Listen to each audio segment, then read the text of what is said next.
Marie-Hélène Robin, vous êtes chercheur associé à l'INRA et enseignant-chercheur à l'école de Purpan. Au Cultural, vous nous parlez de la PAEC, la protection agroécologique des cultures. C'est quoi la PAEC ? Donc la PAEC peut se définir comme un système de protection des cultures reposant sur les bases scientifiques de l'agroécologie.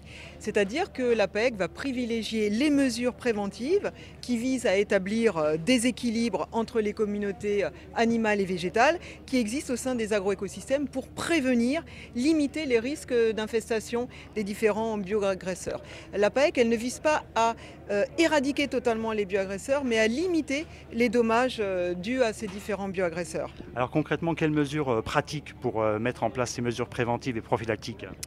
Alors donc la première étape de la PAEC, c'est la mise en œuvre prioritaire des mesures prophylactiques et préventives. Donc dans ces mesures-là, de façon chronologique, on va penser à la rotation des cultures, à la mosaïque de cultures dans les assolements, à l'utilisation de variétés tolérantes, voire résistantes, au raisonnement du travail du sol, au raisonnement de la fertilisation, de l'irrigation, jouer sur le diptyque date et densité de semis, une bonne gestion de l'interculture. Finalement, ce ne sont que des mesures agronomiques de bon sens que les agriculteurs ont oubliées parce que on avait le parapluie chimique et donc on a oublié ces mesures toutes simples de bon sens et d'agronomie. Donc il faut revenir vers plus d'agronomie. Alors ces mesures prophylactiques, est-ce qu'elles se suffisent à elles-mêmes ou est-ce qu'à un moment donné, il faut quand même envisager des solutions curatives ? Alors effectivement, les mesures préventives ne se suffisent pas elles-mêmes. Il faut également les accompagner d'une organisation différente du paysage, avec une gestion des habitats et une lutte biologique par conservation, puisqu'aujourd'hui on sait que plus les paysages vont être diversifiés, plus ils vont être riches en ennemis naturels des bioagresseurs. Donc il faut absolument enrichir les habitats avec des bandes enherbées, avec des bandes fleuries, avec des couverts végétaux, etc. Et également, il faut préserver les auxiliaires via les itinéraires culturaux et les systèmes de culture. Néanmoins, la PAEC ne s'interdit pas des mesures curatives qui vont arriver en dernier recours. Et ces mesures curatives, elles peuvent être soit d'ordre biologique, soit d'ordre chimique. Mais avant d'intervenir, c'est important que l'agriculteur se pose la question, dois-je traiter ou ne dois-je pas traiter ? Et donc, il doit évaluer les risques et prendre la décision de traiter ou de ne pas traiter. Alors après l'évaluation des risques, il y a le choix des produits aussi, comment opérer ? Alors, le choix des produits, c'est très important. Donc ça peut être des produits biologiques, s'ils existent et qu'ils sont suffisants.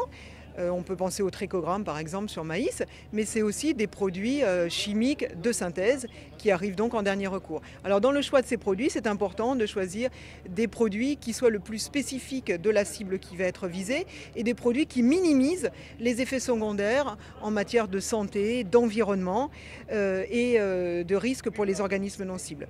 Si possible, on peut diminuer les doses, on peut également diminuer les fréquences d'application, faire du localisé et tenir compte des problèmes de résistance et bien choisir les produits en alternant les modes d'action pour ne pas aggraver les problèmes de résistance. Alors, est-ce que ça fonctionne tout ça ? Ça fonctionne très bien tout ça, mais il n'y a pas de solution miracle, ça c'est important de le savoir. Et ce qui est important, c'est de combiner l'ensemble de ces méthodes de lutte, parce que ce n'est pas une méthode de lutte qui va suffire et qui va pouvoir limiter les populations de bioagresseurs, mais c'est une combinaison d'un ensemble de luttes que l'agriculteur va installer non seulement à une échelle de temps court dans son système, dans son itinéraire, mais également à une échelle plus longue au niveau de son système de culture.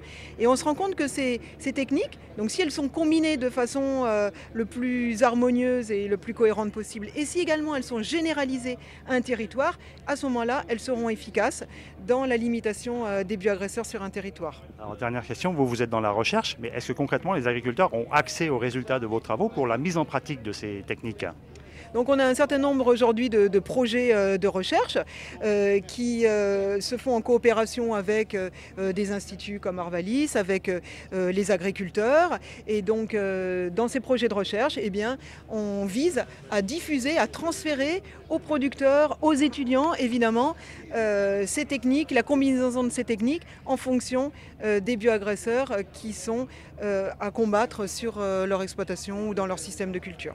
Très bien, et je signale au passage la présence de cet ouvrage, donc la protection agroécologique des cultures, donc que vous avez rédigé avec d'autres collègues de recherche et donc qui concentre un petit peu toute la science que vous avez accumulée sur ce registre-là. Voilà, et qui donne des exemples concrets de ce qu'aujourd'hui on peut faire pour limiter les bioagresseurs en utilisant l'agronomie et l'écologie.